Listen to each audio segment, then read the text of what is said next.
Top of the evening, everyone. I have some amazing projects to show to you. They are all so incredibly early, and they have kind of a new style. Maybe there is a revolution in NFTs coming right up. So make sure to stick around. I'm Lesa. This is NFT Rex. Let's go.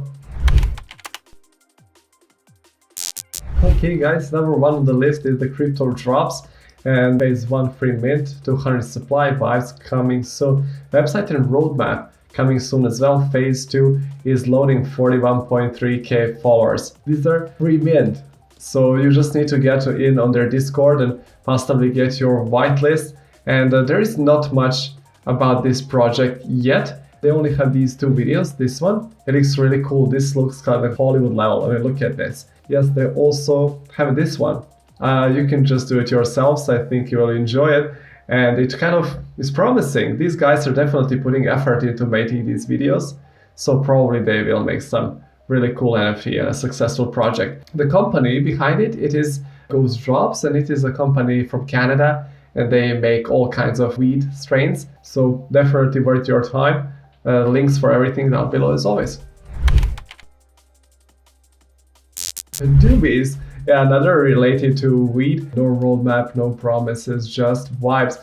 Free mint coming soon. Collab with DJ Isaac. Okay, 120k followers, guys. Okay, this is freaking huge. And it is freaking huge because the first tweet ever happened on April 13th and already 120k. So this is huge. Okay, they are giving away stuff. So 3 free mints. So yes, with such high demand, 120k, I don't know.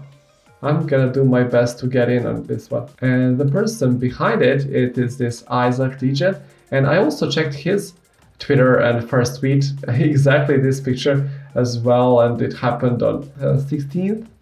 So just a couple of days ago. And yeah, so 13k followers as well. And the last one on this list for the evening, it is DD, Das Fruits, founder artist, The Bull, 50 Genesis lots, free Discord is private, and 40k followers. Okay, so the story behind it, kind of an interesting story. So this guy, he decided to turn his Twitter profile into just a full-blown NFT project. And this 50 Genesis, there are gonna be 50 in the beginning of the first launch, and later on there will be more added. Okay, this is probably gonna be the art for these, and I don't know, they look pretty cool. I haven't seen anything like it before, I must say. And once again, this guy, he was talking a lot about this, saying that he just wants to give back to the community. Let's see if he lives up to what he said. 3 projects, and all of them, Discords are closed, and the free mint, all of them are kind of low supply. So is this the new meta for NFT collections? Well, I'm not sure how I feel about it. Is this really good or not as much? Please tell me what you think in the comments down below. Thank you so much for your time. May the odds be in your favor.